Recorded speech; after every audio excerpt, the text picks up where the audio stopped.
Napakaganda ng sales, napakaganda ng nangyari. Ang daming guests. So, ngayon lang kami masasabing medyo nagsasucess sa sales talaga. Maganda po. Matagal-tagal yung hinintay ninyo. Opo, matagal po. Gaano katagal yung kayo ay umaasa sa trader lang? 15 years. Noon, parang hindi kami umaasa na ganun ang mangyayari. Pero sa ngayon, noon, umaasa kami na kumita, pero hindi namin inaasahan na malaki pala ang malaki kita pa dapat pag kikitain. ikaw pala ang Opo. pinupuntahan. Opo.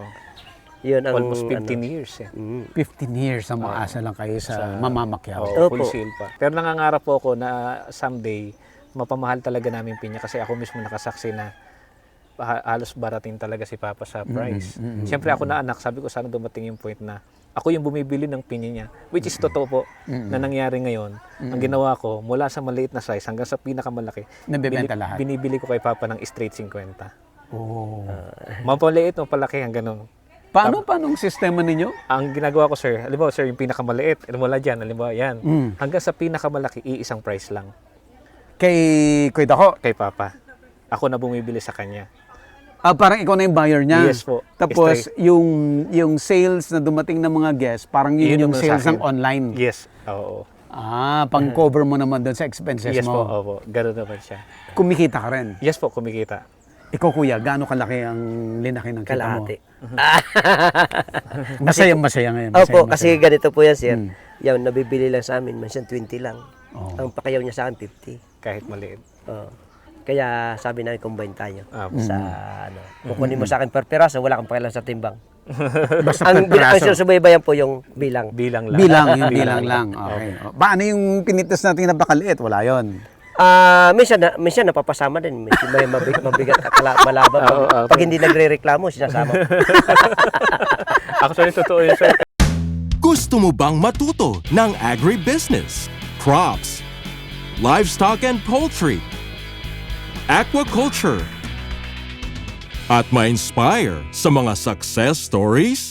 Agribusiness, how it works!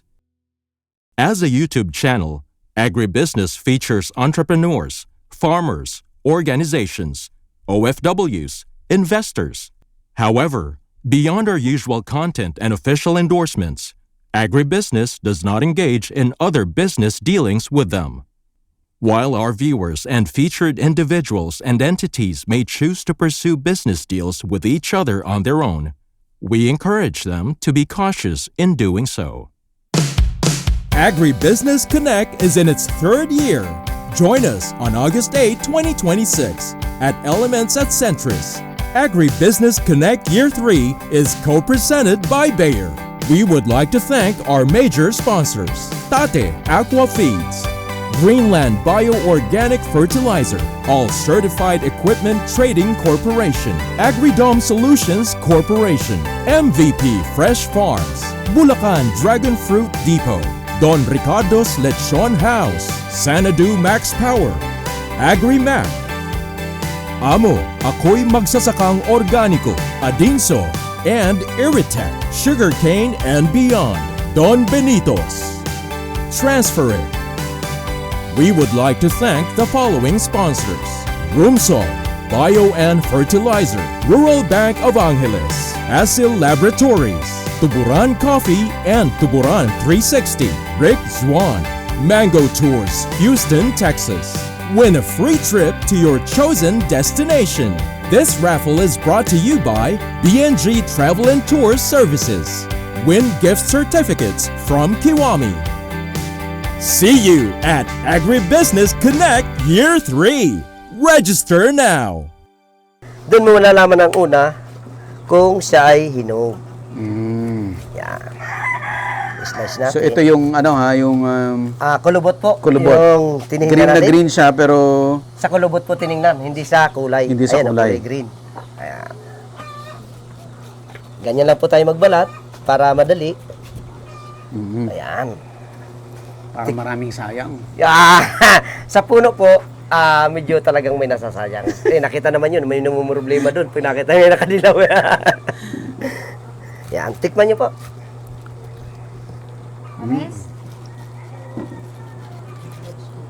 Tamis. Yan. Ang gustong tumikim ay ito.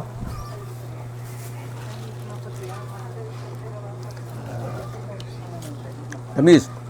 Ayan siya, oo. Ganda na yun. Kuya, ito naman. Ito naman ang try natin. Yan. Yung iba, Kanina yung maliit. iba, ang gusto nang hinahanap, yung mulat daw.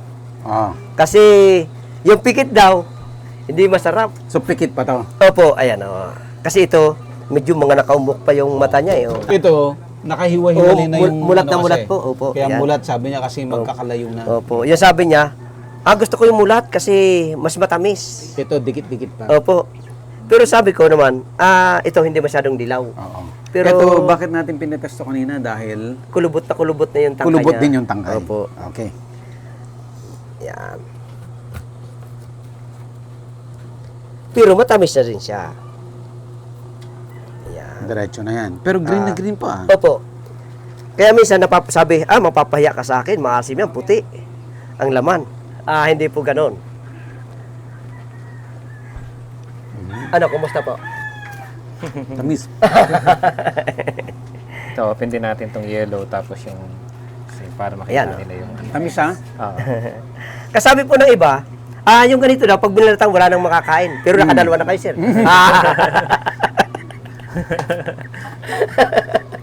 Hindi, yung karamihan sinasabi, Tama, pag binalatan daw, wala nang makakain. Yan. Okay, ito naman, ito yung ideal. Ito naman, sabi nila, matamis dahil sobrang laki ng mata. Mulat Okay. na mulat. Yung ibig tawag nilang mulat na mulat. Pero hindi rin maglalayo kung sa parte sa gito. Kasi ito, ganun din mangyayari pag gumanti ang kulay. Yan. Juicy oh. Ayan, no? Opo. Ma'am, makitikim po kayo. Yan. Ito, yung flesh niya parang yellow-orange. Ay, yellow. Apo. Okay. Marami pang bisita. Marami pang marating. So, Kaya Iba kami, lang yung ano niya, kumbaga iba-iba lang yung days, number of days. magkakasabay po yan. Ito, nauna lang dumilaw. Ito, nahuhuli siyang, pero paras lang halos ang edad niya kung sa ano. Kaya siya kulay ganito. Pero po yung iba, talagang ang pinapapitas namin, ganyan. Opo. Kasi ito kasi hindi pa siya puno na ito. Kailangan pa mong dumilaw siya tulad po nito. Okay, try natin. Hawaiian po yan, ma'am. Tikim po kayo. Tikim po kayo, ma'am. Sige po. Yan. Okay, game. Kayo na lang po, ma'am, kasi ang magano. Ang magsabi kung anong lasa. hindi po. Dito naman po. Sarap. Ito yun. Apo. Ito po yan. Medyo green pa, pero super tamis. Pwedeng gawing planting material. Yes po, meron Yes po. Yung, Meron po kaming available dyan. Nakalagay na dyan kasi yung iba, minsan may gawa kaming iba. Hindi namin masikaso, kaya naglagay na kami dyan para pag bibili dyan na sila kukuha. yung seedlings po, nandiyan. Opo. Ito yung nandiyan po yung nakatambak doon. Yan. 12 to 15 pesos po ang isa. Bawat pinya natin, Yung malalaking magkakaiba ang lasa seedlings niya. Dahil ito pong Apo, pinya natin same na to, variety lang. open siya. Mm. Wala siyang pananim na tulad na itong pinitasan natin. Apo. Kumukulang siya ng tamis masyado, gawa ng hindi siya ma-dispose sa init. Kaya sa Iba-iba diba, lasa. Apo. kasi nakabalot siya ng pananim, hindi siya naka-open sa init sa araw. Ito naman, wala siyang pananim nung pinitas natin halos na Tingnan po natin nakaganyan. si ma'am. Apo. Sige. Ma'am, Ito po. dito pa, yung Hindi. masarap. Ito mas yellow naman. Dito sa variety to. Same lang pong variety, kaya lang ito po. hinog, yung ano niya, Iba-iba yung level ng ripeness. hinog. May 50%, Iba-iba yung ripeness. 70%, 25%. Ito po nasa 70% yung tamis niya. Kasi open po sa araw itong isa, Ay, hindi. mas masarap po yan. Mas masarap Kasi po ang kakaiba po nito, Bakit ay di ba mas halimbawa, di ba yung Sa kulay po.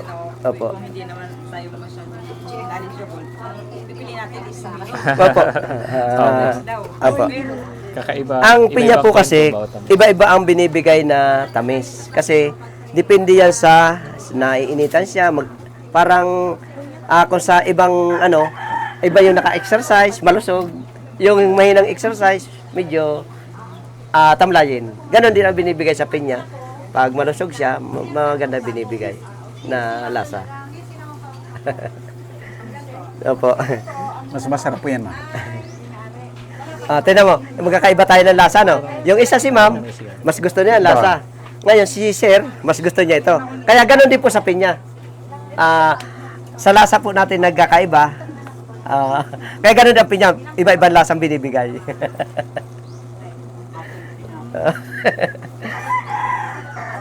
Dumaan lang kami dito actually kasi nakita namin ka. Apa. Pero may sadya kami sa. Thank you, ma'am. Thank you. Nakarating kayo sa farm namin. Yes, sir. Kamusta po? Good experience. Ito kanina, yung maliit, matamis siya. Para doon sa kulay niya, hindi mo aakalain na matamis siya. Ganon din to. Kasi kulay green. Ganon din. Kasi kulay green yung likod. Yeah. Pero itong dalawa, kasi tama yung Yung gulang niya, yung gulang, yung Yung- size. yung size. Masarap talaga. Pag yan naman na overripe, aasim na. Hindi po. Ang pinya, iiba lang ang lasa, pero karamihan kasi pag nakita natin na parang iba ng kulay, hindi na talaga natin kakainin. Kasi talagang mag-iiba na rin lasa niya. Pero ang pinya naman, habang nabubulok siya, hindi siya may ibang mabango pa rin. Okay, so nakita natin, nag-enjoy tayo doon sa experience Kuya Dako. Yung actual harvest Apo. at visit doon sa loob ng farm. So ang dami nating natutunan. Opo, sir. No, yung audience natin, maraming bagong insights na galing kay Kuya Dako. Apo. No, pati yung mga ang napaka nag-stand out sa akin ngayon ay yung hindi lang lagi doon sa kulay ng bunga, no? Pati doon sa may mga palatandaan Opo. para malalaman mo na ready for harvest. At napakaganda yung nangyari ngayon, nakita natin. Napakadaming guests. Yes po, yes po. Jeff. Yes po. Bakit Jeff? Napakadaming guests ngayon. Actually, ang kinampi natin tong holiday hanggang Sunday to. So, syempre, nandito kayo. So, napakaganda ng opportunity to for pineapple picking kasi holiday, maraming guest na possible na pumunta. So, marami ding mga hinog na available dito. Same time, lagi ko naririnig kay Sir Buddy na dapat ang isang farmer, hindi lang basta farmer, kundi isang entrepreneur. Pagka kasi farmer ka lang, gamitin ko yung word na lang, kasi possible na medyo maliit or katamtaman lang yung pwede mong kitain. Pero pagka meron kang entrepreneurship, o pagiging entrepreneur, possible na mag times 2, times 3 Yeah. yung pwedeng kitain. At yun yung natutunan ko kay Sir Buddy. Oo. Mga nanonood po sila ng agribusiness. Thank you so much. Thank you so much. Okay, ang maganda sa inyo, Kuya Dako, Jeff, yung pamilya ninyo tulong-tulong. Yes po. Si Lola, si Mother, Mrs. ni Kuya, mga kapatid mo, no, tulong-tulong kayo. Lahat may kanya-kanyang task. Yes. Dito sa farm, no? Yung ibang anak mo, Kuya, tumutulong sa actual farming, si Jeff sa marketing. Galing ng yung sistema. Apo. At yung background mo, yung profession mo, sa real yung estate. ginagawa mo sa real estate, na i-apply mo Dito po. dito sa farm. Yes po. Talagang ang marketing ngayon is social media. Social media po. Social media talaga. Yan talaga ang the best. The best talaga, Kuya. Instant celebrity si Kuya Dako. Ay mga guests, papapicture kay Kuya Dako. Pero pasalamat din ako dahil nagugustuhan din nila yung pagpapicture sa akin. Ako hindi nagpipresenta dahil siyempre farmers tayo, hindi tayo pwede magpresenta. Sila naman ngayon ang nagsasabing papicture tayo, ay papagbigyan natin, gusto natin nila. Okay. Kuya Dako, ano yung pinaka-importante na ginagawa mo dito para ma-entertain yung mga guests mo? Sa lahat ang unang-una, pag dumating sila, masaya kami na mayroon kaming bisita. Tapos, ginagawa namin ang paraan na mapasaya sila, masaya sila. Iba-iba yung kasi mapasaya kasi masaya sila eh. Kaya, yun ang ginagawa namin. Umalis man sila na nakakuha, kaunti o marami ang mas masaya kami dahil naging masaya sila umalis. Okay. Ikaw naman, Jeff, Itong ginawa mo na pagtulong sa pamilya, ano to? Anong plano mo dito? Tuloy-tuloy? May Tuloy-tuloy, mga sir. bagong concept, ideas ka pa para to improve the family business? Yes sir, oo. Actually, kailangan siguro ng expansion. Kagaya ng ano. So, kung papaano, di yung nagkaloob, yung sa taas, siya din siguro bahala magpa-expand. Kasi napakaganda ng sales, napakaganda ng nangyari. Ang daming guests. So, ngayon lang kami masasabing medyo nagsasucess sa sales talaga. Maganda po. Matagal-tagal yung hinintay ninyo. Opo, matagal po. Gaano katagal yung kayo ay umaasa sa trader lang? 15 years. Noon, parang hindi kami umaasa na ganun ang mangyayari. Pero sa ngayon, noon, umaasa kami na kumita, pero hindi namin inaasahan Na kami- malaki pala ang malaki kita pa dapat pag kikitain. ikaw pala ang Opo. pinupuntahan. Opo. Yun ang Almost 15 years eh. 15 years ang maasa lang kayo sa mamamakyaw. Oo, Opo. full sale pa. Minsan yan, nangyari pa sa amin nung panahon pandemic, halos pinamimigay ko ng pinya kasi masira. Totoo. Opo. Sako-sako. Ayan, kunin nyo kasi ang nabibili lang po nun, yung big, pangalawa, yung pangatlo, wala na yan. Wala na. Paano Hindi mo yan? pa naisip ito noon. Hindi Wala pa sa concept mo to. Wala po. wala ka pa sa real estate that time. Wala pa po talaga. Pero nangangarap po ako na someday mapamahal talaga namin pinya kasi ako mismo nakasaksi na halos barating talaga si Papa sa price. Siyempre ako na anak, sabi ko sana dumating yung point na ako yung bumibili ng pinya niya, which is totoo po na nangyari ngayon. Ang ginawa ko, mula sa maliit na size hanggang sa pinakamalaki, Nabebenta lahat. binibili ko kay Papa ng straight 50. Oh. Mapaliit o palaki hanggang ganun. Paano ang sistema ninyo? Ang ginagawa ko sir, alam mo sir, yung pinakamaliit, alam mo lang dyan, alam mo yan. Hanggang sa pinakamalaki, iisang price lang Kay Dako. kay Papa. Ako na bumibili sa kanya. Parang ikaw na yung buyer niya. Yes po. Tapos yung sales na dumating ng mga guests, parang yun yung naman sa sales akin. ng online. Yes, oo. Pang-cover mo naman doon sa expenses Yes po, mo. opo. Ganun naman siya. Kumikita ka rin. Yes po, kumikita. Ikaw kuya, gaano kalaki ang linaki ng kita mo? Kalahati. Masaya ngayon. Opo, masaya. kasi ganito po yan, sir. Yan, nabibili lang sa amin, minsan 20 lang. Ang pakayaw niya sa akin, 50. Kahit maliit. Tapos yung malaki, 60 lang. Mm. Ay nakukuha niya 50 Oh. mula doon sa maliit. Nahahatak yung ngayon, yung 40, napi-50, yung 30, napi-50. Okay. Oh. Kaya medyo kalahati. Galing. Opo. Kaya sabi namin, combine tayo. Opo. Sa kukunin mo sa akin per piraso, wala kang pakialam sa timbang. Basta ang per piraso. sinusubaybayan po yung bilang. Bilang lang. Yung bilang lang. Okay. Paano yung pinitas natin na bakaliit? Wala yon. Minsan napapasama din. May mabigat malaba. Pag hindi nagre-reklamo, sinasama. Actually, totoo yun sir. Kahapon, Diyos mo, yung medyo maliit na ganun.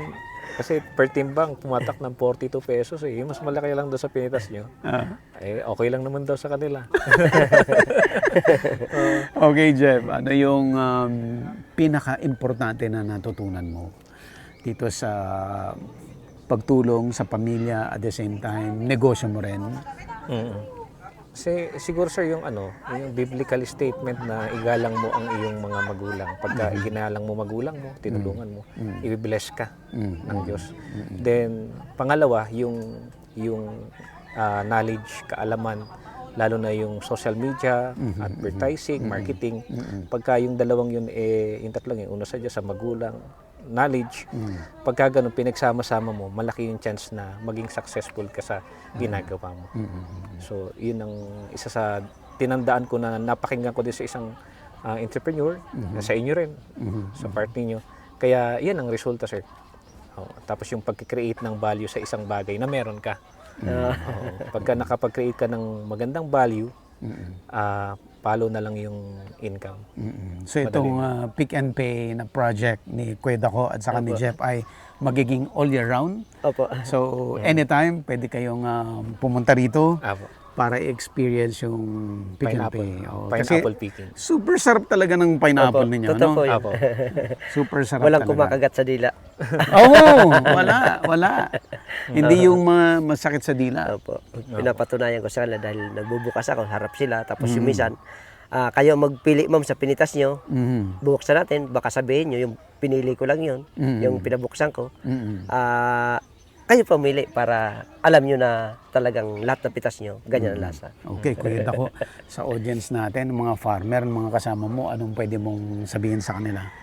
Sa nagpa-farm naman, pagpatuloy natin pag-farm kasi yun ang mahalaga sa atin na masiportahan natin lahat ng tao na nangangailangan sa nanggagaling sa farm. Yun ang kailangan na maibigay natin sa mga nagpa-farm. Huwag tayo atras. Mag-atras. Wag 15 atras. years, nagtsaga ka nga ng 15 years, ngayon pa. Ngayon pa na 50 pesos per piece. Kasi yung iba umaatras dahil 'di ba nabalitaan natin nakaraan mura ang palay, Oo, iba oo. ayaw na magtanim. Ay lalong tatas ang presyo dahil Wala kumiti nang ang pag-farm. magtatanim. Oo. Oo. Walang atras sa pag-farm. Walang mag-atras. Jeff, ikaw. Sir, ang masasabi ko lang sa mga farmer, katulad ng natutunan ko kay Sir Buddy, huwag humangga sa pagiging farmer lang, kundi maging entrepreneur. Ibig sabihin, talagang aralin natin yung sales, yung marketing, para mag times 2, times 3 yung income. Yeah. Yun, para mas lalong lumaki yung pera na gusto nating makuha. Yeah, sales and marketing talaga. Opo. Yung kagaya ng nasabi ko rin din sa mga podcast, sa mga reels na kung hindi mo inayos, hindi mo ginawa yung sales and marketing, it's more that malaking chunk ng kita na mawawala sa'yo. Totoo po. Opo. Yeah. Ito po 'yun. Ayun. Ilang taon ka lang ba, Jeff? 30 po, 30. 30. So, mga batang entrepreneurs, mga batang farmers Opo.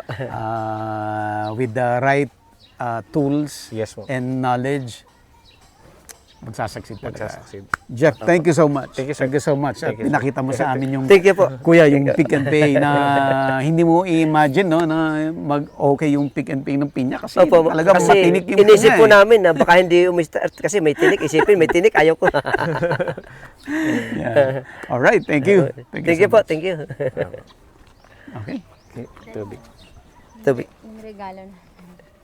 Yung gift. Meron akong di. Tara. Pero yung pinya, sir, sa inyo rin yung Oh. pinipas. Meron yata. Sure. No problem. Asan si Jeff? Ay, ito. Kailangan mas matamis Kajip. yan sa CDO Okay, so wait ako no. Tikita niyo naman ang daming guests, no? Tuloy-tuloy, hindi nawawalan ng guests at tuloy-tuloy silang nagpipik at nagkikilo. Mamaya tingnan natin yung mga nagkikilo. Ako. Paano mo lang to pa sobra? Hindi po sir. Ito naman, kaya may stock kaming ganito. Yung mga ayaw mag-pick. Yung pumasok ng farm, hindi namin pa-pre-taste. Kanti lang ang pinipitas nila minsan kasi akala niya, ay hindi siguro masarap, kanti Kasi lang. ito pang pre-taste mo to. Hindi po. Ano? Pag kulang kasi ang pitas nila doon, at nagusto na lang pre-taste dito kami, nagpatingin Ay, kami. masarap. Pag galing doon, nagsisisil, dapat dinamihan na natin. Eto na. Hindi na sila babalik. Mayroon Kuha na na reserve. dito. Para matukso pa silang bumili. Opo. Kasi yung iba, dagdagan ko pa kasi babalik na naman tayo doon para magpitas. Sir, i-deliver to? Lalaki ng I-deliver sa sasakyan? Kakarga po. Opo, po. Ganun po ang target nito. Kasi yung iba, magdadagdag pa. Nangyari, dalawa na po kanina nangyaring ganun eh. Marami silang pinitas. Nagustuhan pa kasi mayroon pa akong gustong bigyan doon pag uwi natin. Hindi na po babalik para ganun na. Namiss po, no? Opo. Salamat po at nagustuhan niyo yung pinya namin. Sana bibili ko eh. Napadala. 2,000. Naka 2,000, ma'am. March, t-shirt ng agribusiness. Kuya? Ayan, thank you po. Ayan, dahil kayo ay nagtatanim, bibigyan ko kayo ng Greenland. Napapanood mo ba ito sa agribusiness? Hindi pa sir Greenland? masyado pero Oo, yan. So,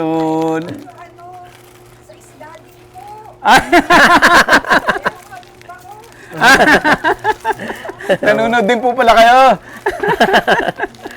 So, ito po yung organic fertilizer ito. Para siyang nitrogen, parang urea. Opo. Ng counterpart. Oo, so, ano po to? Yung processed chicken manure, pero dumaan sa processing talaga. So, para na lang siyang soil. Opo. Ang itsura niya. Gamitin niyo, kuya. Sige po. Opo. Yan. Greenland Organic Fertilizer. Sir, para may apply namin dito sa Ito naman sir. Yung mga bago. Paano po sir? Yes, kuya. Thank you. Thank you so much. Medyo itatabi ko na. Apo, apo.